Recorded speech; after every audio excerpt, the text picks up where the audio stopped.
Tidak sah sholat siapa yang tidak baca Al-Fatihah.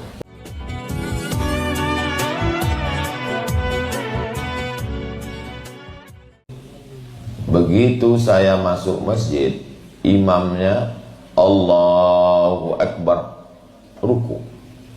Seperti seakan-akan dia tahu saya masuk, dia langsung ruku. Kalau saya baca Al-Fatihah, saya ketinggalan ruku. Bismillahirrahmanirrahim. Alhamdulillahirabbil alamin. Arrahmanirrahim. Maliki yaumiddin. Dia kan cuma 3 kali. Subhana rabbiyal azim wa bihamdi. Subhana rabbiyal azim wa bihamdi. Subhana rabbiyal azim wa bihamdi. Saya ketinggalan. Lalu saya ikut langsung ruku. Allahu Akbar, kata dia. Saya takbir 2 kali. Takbir yang pertama takbiratul ihram, niat Allahu Akbar. Takbir yang kedua takbir intiqal. Intiqal pindah dari tegak ke ruku. Allahu Akbar. Subhana rabbiyal azim wa bihamdi. Imamnya sami'allahu liman hamidah.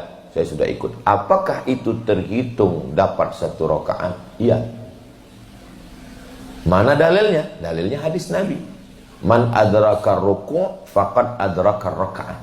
Siapa yang dapat ruku', maka dia sudah dapat 1 rakaat.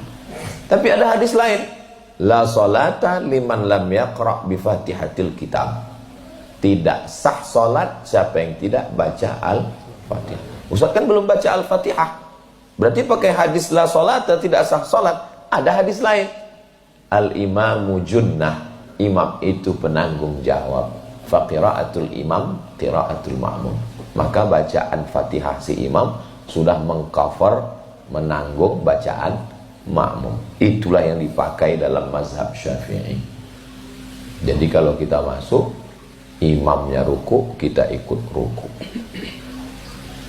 Apa yang dilakukan imam? Bagaimana kalau kita masuk, imamnya sujud, kita ikut sujud. Ini banyak sekarang orang masuk masjid, imamnya sujud, dia nyantai dulu berdiri. Kamu nggak ikut sujud? Ah, nggak terhitung Pak Ustaz. Nunggu imam berdiri lah. Memang kalau imamnya sujud, kita ikut sujud, nggak dapat 1 rakaat. Tapi kata ulama, mungkin sujud itulah yang paling ikhlas.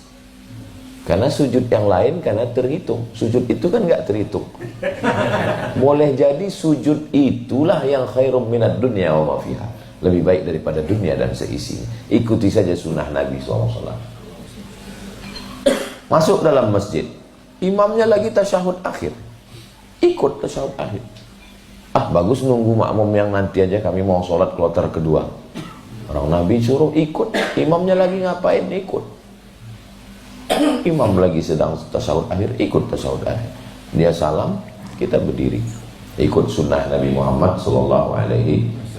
Itu tentang masalah fikih bagi yang masbuk. Wa ahsin kama ahsanallahu ilaik. Berbuat ihsanlah kamu sebagaimana Allah sudah berbuat ihsan pada kamu. Saya pulang umroh, lalu datang bapak ke rumah saya. Pas bapak datang, saya kasih air zam-zam. Karena tamunya banyak, saya kasih bapak air zam-zam di gelas yang gelas bungsu. Gelas paling kecil. Gelas kan ada gelas sulung anak pertama. Adik-adiknya yang paling kecilan saya kasih bapak. Terus pas bapak saya dengar pulang umroh, saya datang ke rumah bapak. Ternyata bapak mau membalas saya. Bapak kasih gelas adiknya yang bungsu. Ternyata ada yang lebih kecil. Itu namanya jaza. Jaza artinya balas. Tapi pas saya datang ke rumah ibu, dulu waktu ibu datang ke rumah saya kasih gelas kecil. Pas saya datang ke rumah ibu, ibu kasih gelas ustad. Dan waktu pas mau pulang dikasih 1 botol sebesar botol minuman santri. Apapun acaranya, minumnya tetap air matang. Air matang.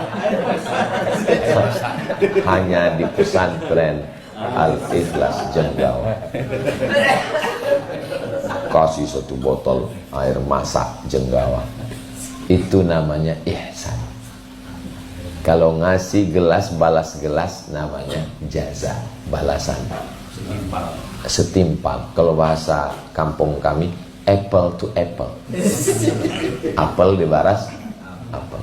Tapi kalau dibalas banyak, itu namanya ihsan. Yang sanggup melakukan ihsan itu hanyalah Allah. Salat subuh 5 menit, salat zuhur 5 menit, salat asar 5 menit, salat maghrib 5 menit, salat isya 5 menit. 5 kali 5 25. Waktu yang dia kasih 24 jam. Balasannya surga kekal abadi selamanya. Apa namanya itu? Ihsan. Jadi yang disuruh Allah itu bukan beramal seperti balasan Allah, tapi membalas lebih dari semestinya. Membalas lebih dari semestinya disebut dengan ihsan. Apakah hanya kepada Allah? Orang tua. Wa qadha rabbuka alla ta'budu illa iyyah wa bil walidaini ihsan. Kepada orang tua kok ihsan? Bapak pulang dari sini, gendong ibunya, bawa ke Makkah, tawaf sa'i tahallul umrah. Tidak dapat membalas sekali teriakannya saat melahirkan ke dunia. Mengandung 9 bulan 10 hari. Di Jember mengandung masih 9 bulan 10 hari. Alhamdulillah. Insya Allah. Sekarangnya banyak diskon sekarang. Mengandung 9 bulan 10 hari. Menyusukan 2 tahun. Membesarkan dengan tetes peluh keringat air mata. Cuman dibalas berangkat umroh. Itu pun diungkit-ungkit setiap pertemuan keluarga. Dari sekian banyak anak mama, kan cuman aku yang memberangkatkan. Itu bukan apple to apple. Itu apple to tahu. Apple to tempe. Itu namanya bukan ihsan. Jadi kalau disuruh kita beramal seperti Allah, nggak bisa. Beramal seperti orang tua nggak bisa. Lalu kenapa Allah nyuruh ihsan? Maksudnya balaslah lebih.